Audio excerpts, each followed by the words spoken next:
안녕하세요. 마인드 해킹 시청자 여러분.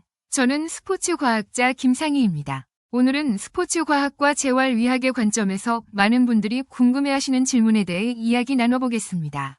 이정미 박사님, 저희가 오늘 다룰 주제가 무엇이죠? 네, 김상희 박사님. 바로 같은 시간 운동할 때 수영과 달리기 중에 어느 것이 더 열량 소모가 많을까?입니다. 정말 많은 분들이 다이어트나 체력 증진을 위해 궁금해하시는 부분이죠.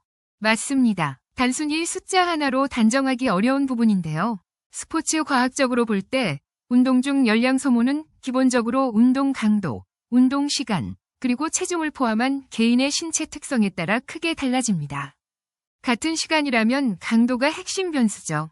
재활의학적인 관점에서는 여기에 운동의 형태, 즉 수영이냐 달리기냐가 신체에 미치는 부하와 효율성 차이도 고려해야 합니다.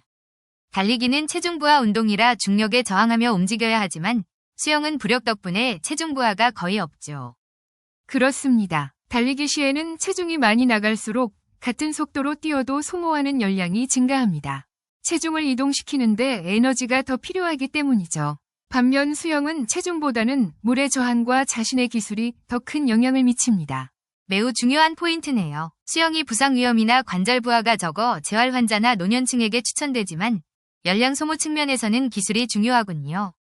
서툰 영법은 에너지 소모가 많을 수 있지만 효율적인 영법은 같은 속도에서 에너지를 덜 쓸 수도 있습니다. 정확하십니다. 하지만 반대로 생각하면 수영은 전신 근육을 사용한다는 점에서 잠재적인 열량 소모 능력이 매우 높습니다. 팔, 다리뿐 아니라 코어 근육까지 적극적으로 사용하죠. 높은 강도로 수영할 경우 특히 저병 같은 영법은 엄청난 에너지를 소모합니다. 달리기도 마찬가지로 강도에 따라 소모량이 천차만별이죠. 천천히 조깅하는 것과 전력 질주하는 것은 비교가 되지 않습니다. 특히 빠른 달리기는 심폐지구력뿐 아니라 다리 근육에 큰 부하를 주며 많은 열량을 태웁니다. 네, 대체로 동일한 자각 강도로 운동했을 때 초심자나 비만인 경우에는 달리기의 열량 소모가 더 클 가능성이 높습니다.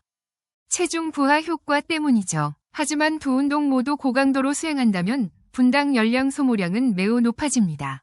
일반적으로 최대치로 비교하면 고강도 달리기가 수영보다 분당 열량 소모량이 약간 더 높은 경향이 있습니다.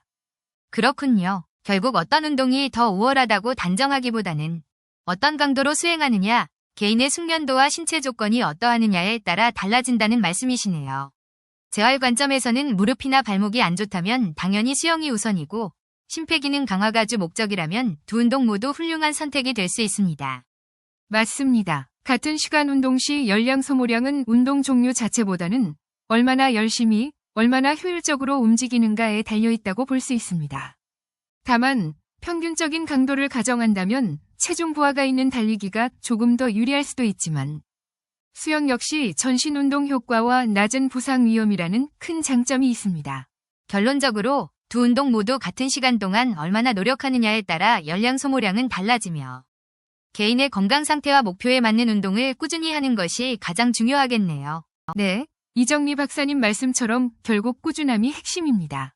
오늘 토론 내용을 제가 간단히 요약해보자면 같은 시간 운동 시 수영과 달리기 중 어느 것이 열량 소모가 더 큰지는 운동 강도, 개인의 체중과 숙련도, 운동 기술에 따라 달라진다는 것입니다.